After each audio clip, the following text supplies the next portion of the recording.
Hi, I'm Ross Shafer, and we're here at Comedy Magic Club with another episode of Behind the Punchlines. What inspired you to become a stand up comedian?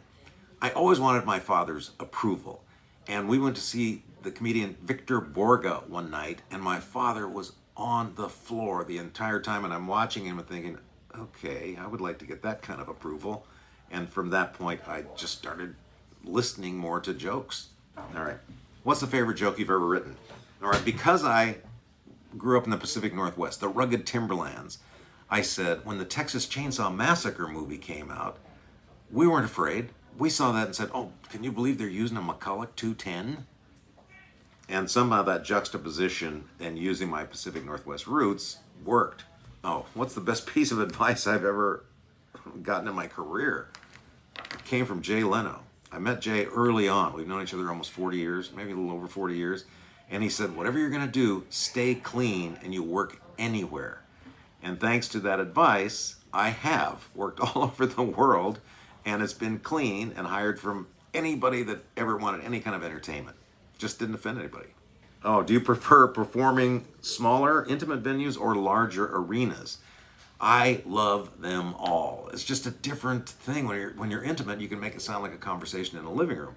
The big arenas, you get to play it bigger, and it's exciting. My biggest crowd was 26,000 people, and it felt like flying.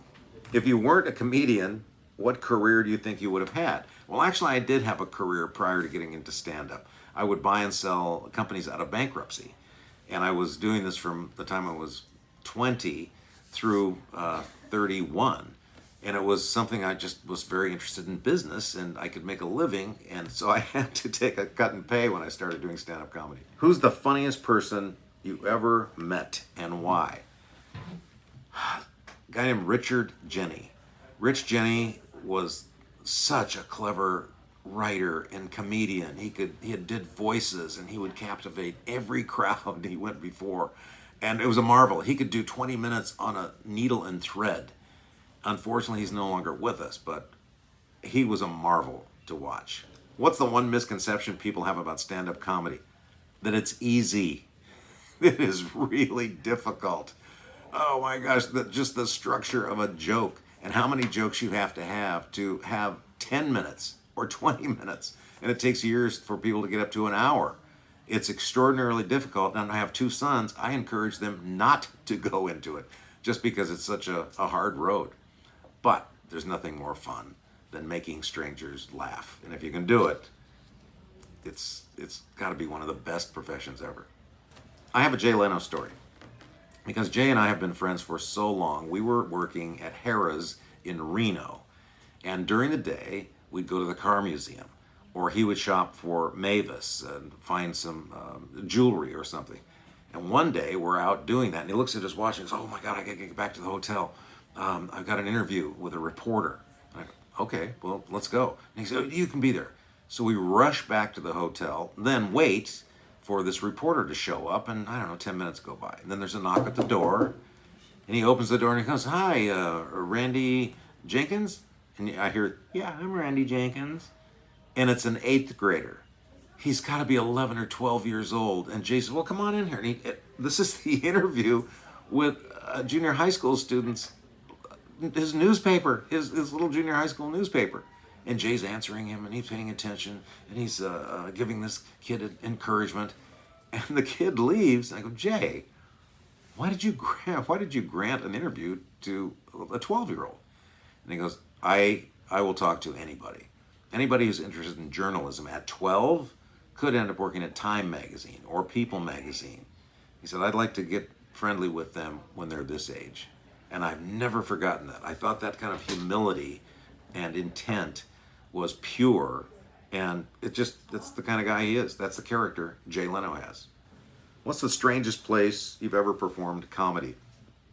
It was in Seattle, and it was a 75-foot yacht in the Straits of Juan de Fuca. So the boat looks like it's going to capsize because it's going up 15 feet, down 15 feet, up 15 feet. And the people who were in the audience in this little cabin area, and I'm trying to tell jokes. And I get seasick doing my act. And I was supposed to do 30 minutes, but after 7 minutes, they called the whole thing off so that the boat would get back safely to the harbor. Behind the scenes secret for my time in television. Okay, so this was, I was on the Fox Late Show. So it was a big time show at that time, and I took it over from Joan Rivers, and I was competing against Johnny Carson, and then when Jay Leno was substituted, it would be against Jay. And I get Steven Seagal, the movie star, on as a guest, and I'm backstage kind of being friendly. Hey, well, tell me about this, and how come this is your first movie? How did this happen? And he happened to be training a CIA agent, he said. Oh, that's fascinating. Yeah, I taught him about various self-defense moves and guns and so forth. And I go, and this happened because of this? And he goes, oh, I think so. But then I was encouraged by another agent, a Hollywood agent. I said, okay, well, thank you. So he gets out on the stage with me, and we talk about his movie called Above the Law. And I said, but people would be surprised, I think, to know that you've also worked with the CIA. And he goes, what are you talking about? Well, that you were training CIA agents. And he goes, no, I didn't. But we had this, no, you're out of your mind. I never said anything like that. And he really threw me under the bus. I heard him say it, we talked about it, but when he got on stage, he didn't admit to it. So he was either lying to me or he made the whole thing up. But the interview went pretty short because I didn't have anything else to say. I had nothing else to talk to him about. Oh, my favorite comedy special of all time has to be Richard Pryor from Long Beach. I watched that and I thought, I should get out of the business. I can't do anything that this Richard Pryor can do because he could tell jokes. He was physical. He had characters.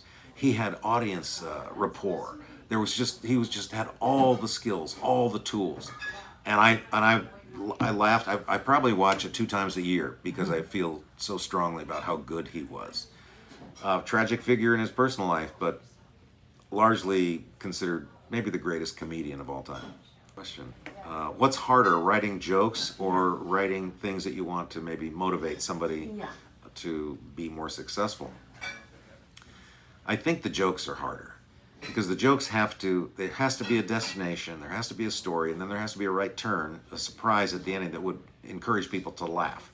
And the things that I do speak about to corporations and inspiring them to do better, to improve their skills, I use a lot of stories from people that I've met or know, and I try to tell others, this is how hard you have to work in order to get to the next level. So it doesn't have to have a punchline at the end, also, although many of them do.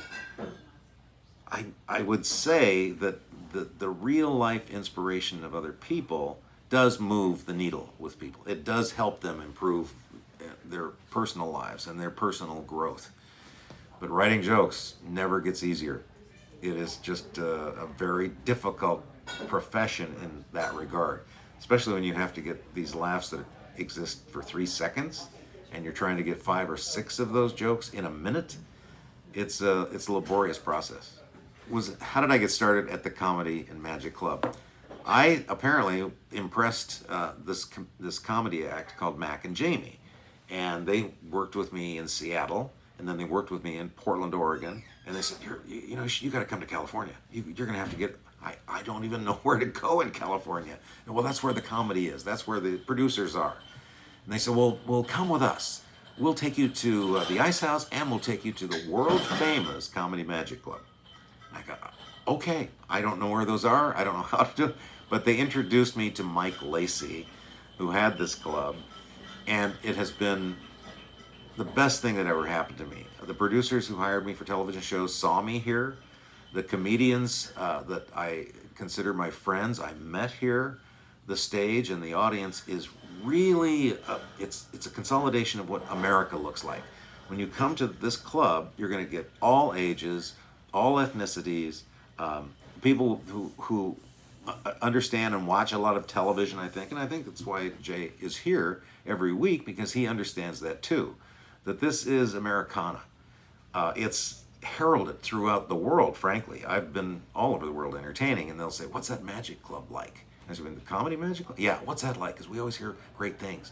I said, it's the best. You have to, at some point, come and see it.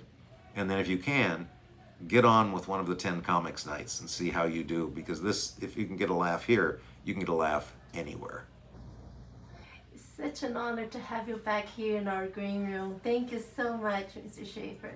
I'm honored. I'm the honored one here that this place exists, and it has just such warm feelings for me.